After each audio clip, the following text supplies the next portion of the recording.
I had spoken to Jeremy before, and the subject come up about you doing some research at Georgia Tech about some of the older ways and remedies and all, and I had said, well, my dad was a fire talker. That's what they called him, and explaining to Jeremy and explaining to you that what they would do is people would bring, infants up to 90-year-old people, and he would talk the fire out of them. And if you had a burn anywhere, he's drawn it out of Terry, drawn it out of me, Tyler, and what he would do if this area got burned, he would go,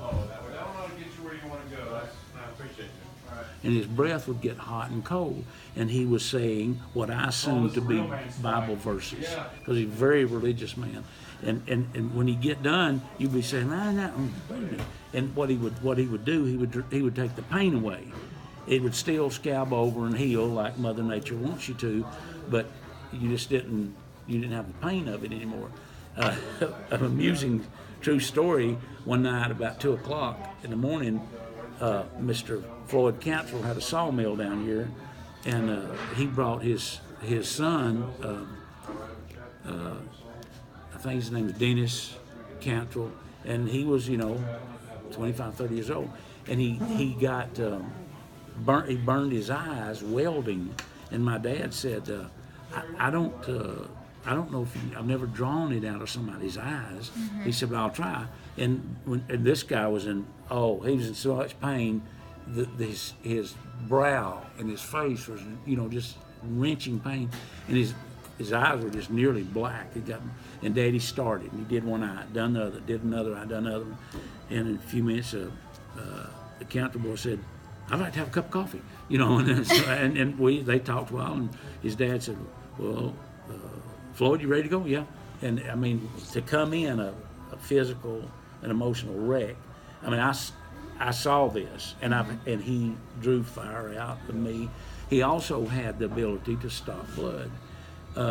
And this, I was just a kid, probably 6, 8 years old, somewhere right in there. And Mother and Daddy was going to Gainesville, and back then there was nothing up here. You had to go down there and get anything. And there was a real bad car wreck right there where 400 ends now, and 2 cars got all messed up. And a little girl, you could see, she would just looked like, I thought she was dead. And it looked like you took a 5-gallon bucket of blood and just threw all over everybody. And my mother said, Howard, go. She knew what he was supposed to do. And my dad goes and has a little girl and lays his hand on that joint and starts and just keeps his head right up next to hers. And he's trying to calm her down and all that too. And the ambulance come and got the girl and Dad. He goes into Hall County Hospital then, and the attendant, the emergency room doctor, my dad said, are you a believer? He said, yes, I am. So my dad said, I'm giving her to you now. So he took his hands off, and the doctor took her, and an hour or two later, they come back out there and said, the doctor told him, said, Mr. Wilkins, you saved somebody's life. And I always thought that my dad was extremely religious. He never read but one book, and it was the Bible. He barely could read and write, wrote maybe 10 checks his whole life.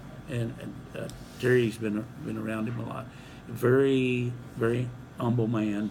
And after that, he wouldn't do it again. When he left, they said, I'm not going to do that again. I'm never. And Mother said, no, don't say never. What if one of our kids cuts their arm off or something? You don't want to save a life. He said, he was set aback by it.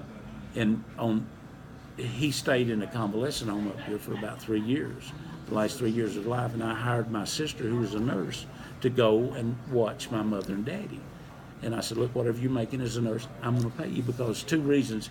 My sister is just so emotional. If she hadn't been there with her mother and daddy, she'd have blamed herself the rest of her life, And I wanted somebody to attend to my mother and daddy. In the morning that my dad we knew hospice had been with him 3 or 4 days checking him, and I felt the end was near. So I go up and I said, Dad, and he said, well, I'd like to have a cigarette. So I rolled him out front, and he smoked. He died at 77 years old, and went outside and come back in. And I said, Dad, you've always told me to remind you about the gift. And I said, well, I don't know of anybody. And he said, well, you've got to find a female. So I go and find the little nurse's assistant. And I said, look, we've given my dad 2 shots of morphine or whatever it was, to let him ease out. I said, he wants to tell you something, and take it very seriously. And what you will do, you will have the ability to be a talker, to draw fire, stop blood, remove warts. He'll tell you what your parameters are.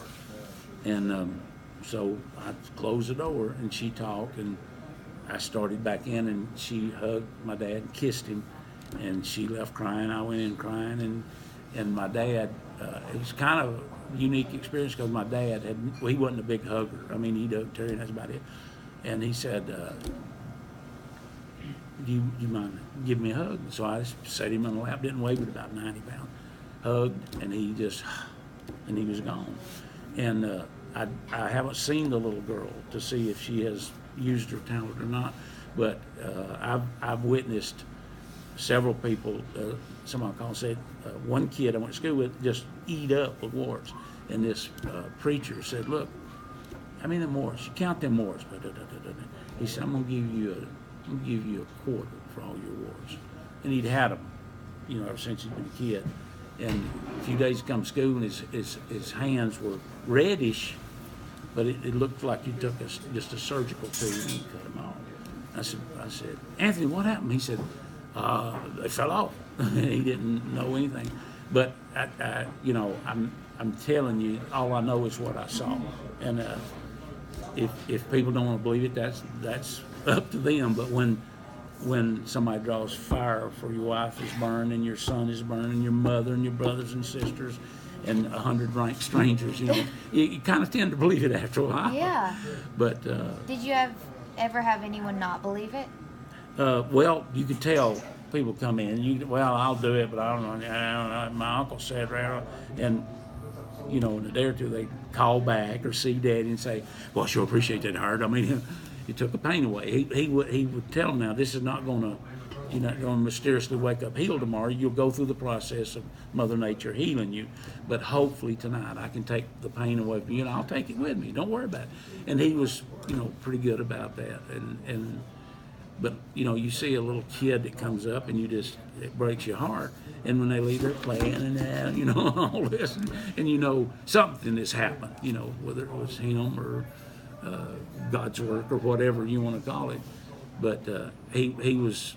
To me, he was just an amazing individual. His whole life. I mean, and my dad never told me about the stories. The guy that lived down the road from them, his name was Warren McDougal. They called him Warnie McDougal. He physically killed 3 men over there. And my dad one day said, "We got to go over and check on Warnie. I think he's down." And he had called. The undertaker lived across the road from us. And he told Daddy, he said, "Now, Warren McDougal?" I said, Daddy said, "He's a fine man." And he said, "Would you mind riding?" He broke his leg, and the bone was out, and, he'd be there. And he said, "I believe we'll mess my leg up hard." And we loaded him up. And always and forever, when you went over, you have to drink some of his moonshine. And my dad said, I was about 18 years old, and he said, "Now, Bryson, when you do this, don't hurt his feelings, just touch it to your lips. You don't have to drink it." Daddy touched it. He wasn't a drinker at all. I horned it back, I said, "This is pretty good," and I was about looking. But when we got down the road, I said, "Daddy, what? This guy, he's supposed to kill? Oh yeah, he killed 3 people." And it was amazing because my dad was extremely religious. And I said, "Well, what does your religion tell you about somebody killing 3 people?"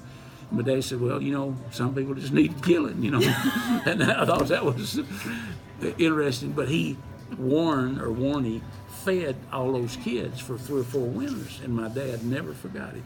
He come over, we had a little superette over here, and we just bought it. And Warren come in, and I didn't know him. Daddy was sitting there, and he said, "Mr. McDougal, how you doing?" He said, "I'm fine." He said, "I got produce for sale." And Daddy said, "We'll take it." And he goes out, and I said, Daddy, we don't do produce here. He said, you'll do this produce. And he had some rutabaga. I'd never seen any rutabaga. Didn't want it, didn't know. And he brought all this in, and Daddy said, give him $20. I mean, that was a lot of money for her. And I took him outside and threw him away. I said, Daddy, what's the deal? And he told me the story. He said, that guy fed your dad when nobody else was interested. So if he comes in, whatever he's got, if he's got a load of manure, you buy it. You just pay him. Because you're here because that man looked after me when I was 5 or 6, 7 years old. But I mean, that's a lot of, history in that area. It is, you go to Suches, take a left, Gaddis Road, go to where the pavement stops, the last house on the right before you get to the Ranger Camp. That's where my dad and his family was born and stayed there till he was 6, 7 years old. But you need to go get a picture of it. It's just the way it was.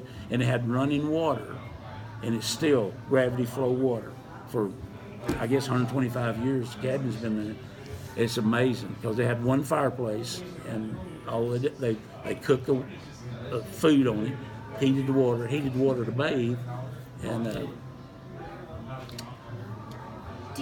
Do you know where he got it? Did he ever tell you how he came across the gift? He told me that a Lance, Lance, a Lance woman, and they call it, giving the gift or getting the gift or passing the gift on. And the people I knew they weren't secret about it, but they were serious as a heart attack. And that's a man killer, They say, look, and this little girl, I wanted to follow her and find out something. I thought, well, it's not the time. My dad, he died about 10 or 15 minutes after she walked out. But it's amazing to see what and a lot of the doctors now will say, oh, I don't know, but if it works, do it, Yeah. So but he was a fire talker and just an outstanding individual in my eyes. And his brother they would hobo, and they called riding the rods. Uncle Stewart would strap my dad's arms up around the shaft of where the wheels were on the train, and then he'd tie his feet up, because if you go to sleep, fall into, you're dead. Then he had a rig where he tied himself up, and they would just hobo all around. And the hobos was good to them. They looked after them. They knew they was just kids. And how many people do you think that your father helped in his lifetime? there's no telling. From when I was 5 or 6 years old till, I guess, 50. He's been dead, what, Terry, 15 years?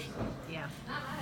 Up until like a year before he started getting sick. We'd be somewhere, somebody come to the restaurant, hey, I heard I got so-and-so. Okay, so he'd go out there in the car and draw the fire out. But it was kind of amazing to see him with the stopping the blood, because it scared me to death. I thought, well, my daddy's killed her, and it was so neat to see that connection between that big time, college educated doctor, and my dad says, are you a believer? And he just took it and run with it. Do you think that the people have to believe for it to work?